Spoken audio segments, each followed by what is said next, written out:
Okay, pals, let's talk about Jane Eyre. Oh, Janie. I just finished this book and I need to vent about so many feelings. I'm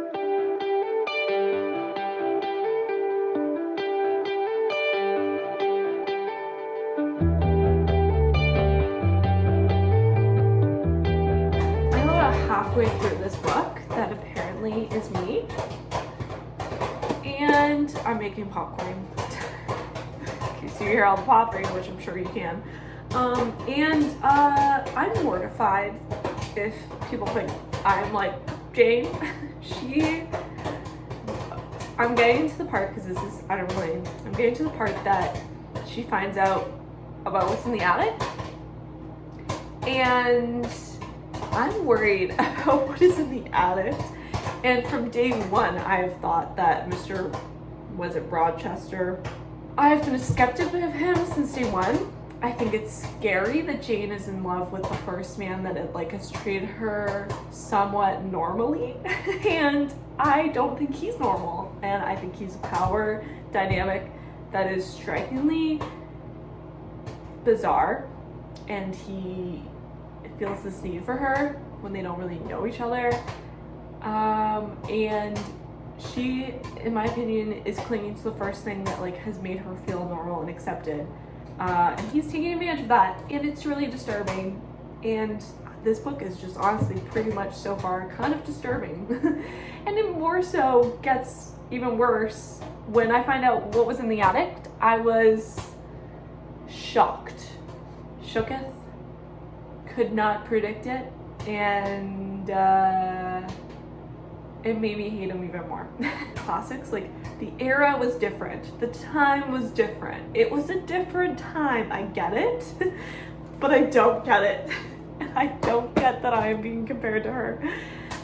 If you're confused, go back to one of my other videos where I did a quiz and it said that I am Jane Eyre apparently. So I'm a bit lost on that one right now, but I will catch you at the end of the book. Maybe I'll change my mind. Maybe Jane will, come to and stand up for herself finally, and then maybe I'll think differently of her. But right now, I want to stick a backbone up into her, get her into her own self, and that's kind of how I feel. So catch you at the second half of this book, or the ending of this book, and let you know if I think any differently. And yes, I did burn my popcorn. I don't think I've ever made popcorn and not burnt it. About 2 seconds later, I did get popcorn stuck in my teeth. I think this is the classics God's way of getting back at me for ever making fun of a classic book.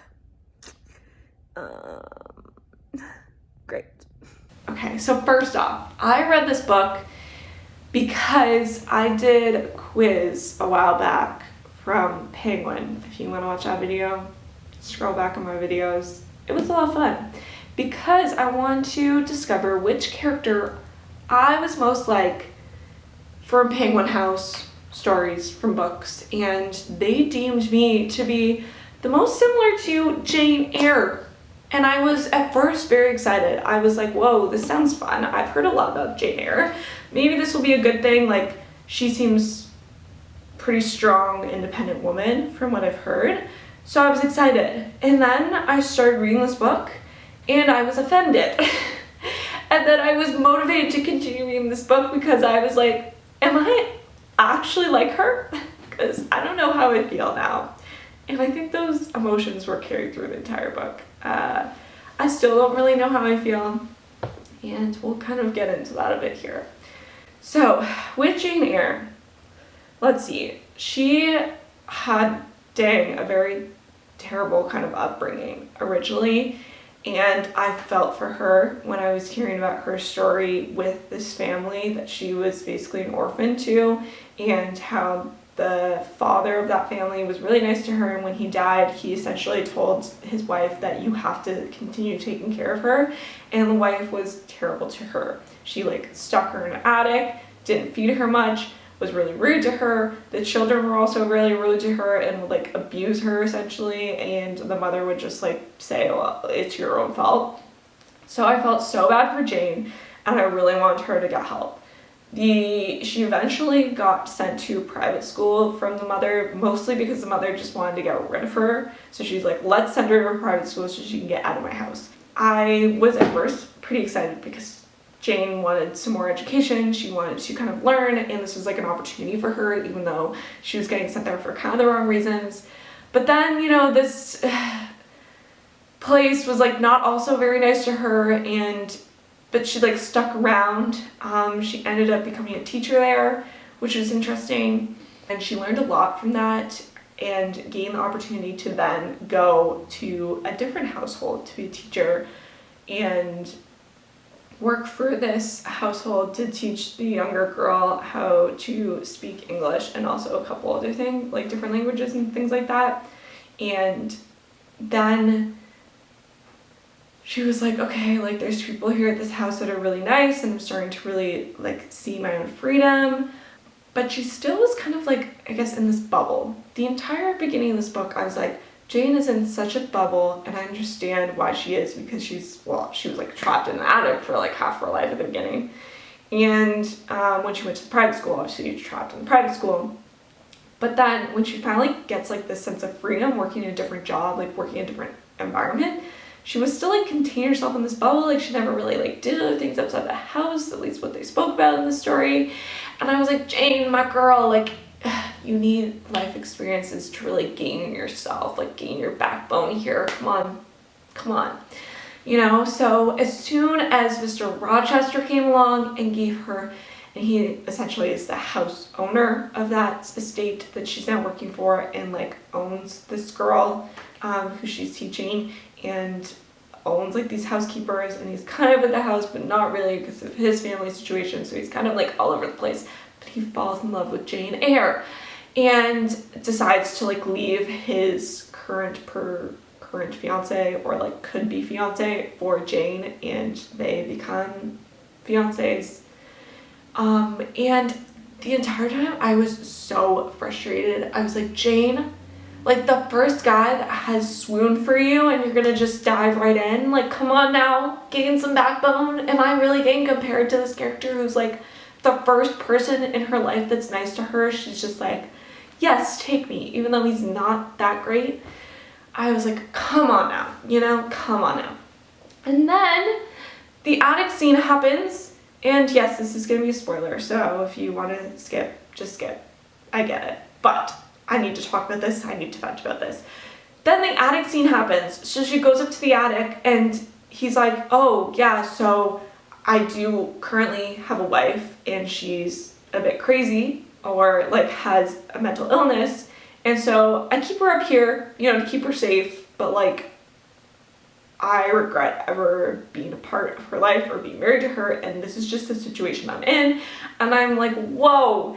And Jane is like, oh my god, what is happening? Like, I need to run. And I'm like, yes, you need to run, like stand up for yourself.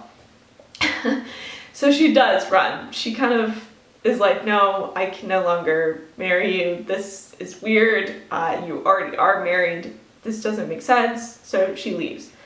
And I hated Mr. Rochester for this reason.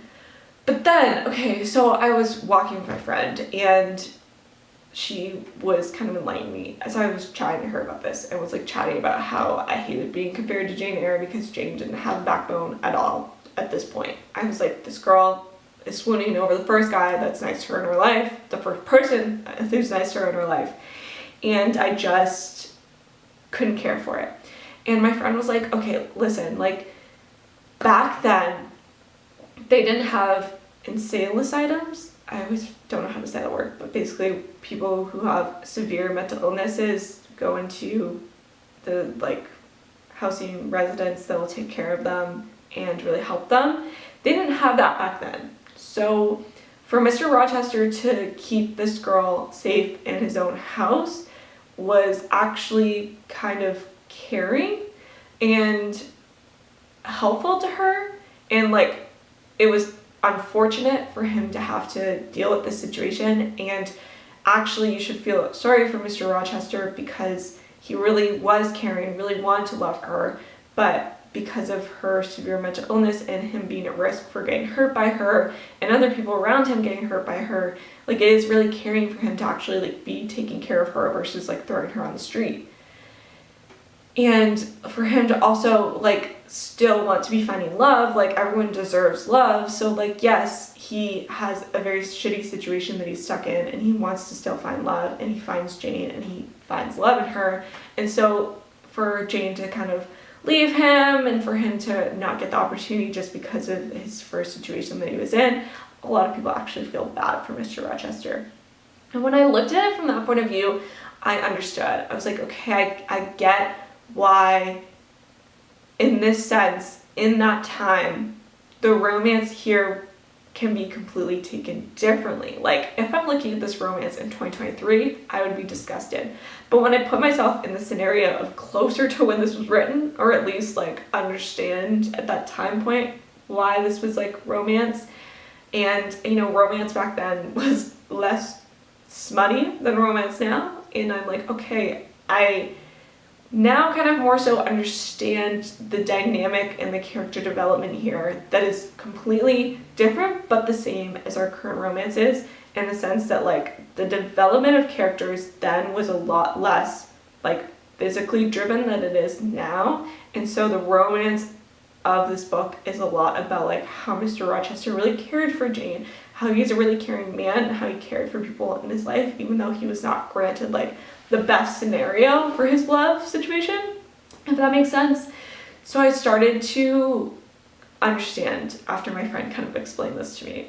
And take this what you will. I understand both sides of the story. I understand hating Mr. Rochester and I also understand loving him. So I get both sides. Take with this what you will. I don't know if I'm right at all. And that's kind of the beauty of classics, is that depending on when you read them, you can feel completely different. But yes, so now Jane runs away, and things kind of change, and I don't really feel like I need to get into the ending of the story. You know, she inherits money from her uncle, and then her whole life situation changes, but she still ends up coming back to Mr. Rochester, and there is love there. So I guess I felt a lot of different feelings throughout this book. I'm interested and happy that I've read it, and I'm excited to read some more classics. It was tough to grasp at first. Like, I'm not used to reading that type of language, and that classics have. I haven't been in school in a while, so, or at least English specific classes in a while, so reading like proper English was a bit tough and challenging at times, and did not help me to stay awake while reading at some points.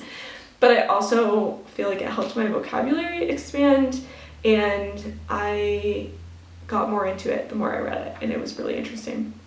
And I also, again, found the romance really interesting, and it was fascinating to kind of like reflect on current romances compared to then. I'm like, wow, our romances now are very like surface level, very smut driven, very physical driven, and like romances back then were a lot more about character development, and maybe like one kiss scene would happen in the book.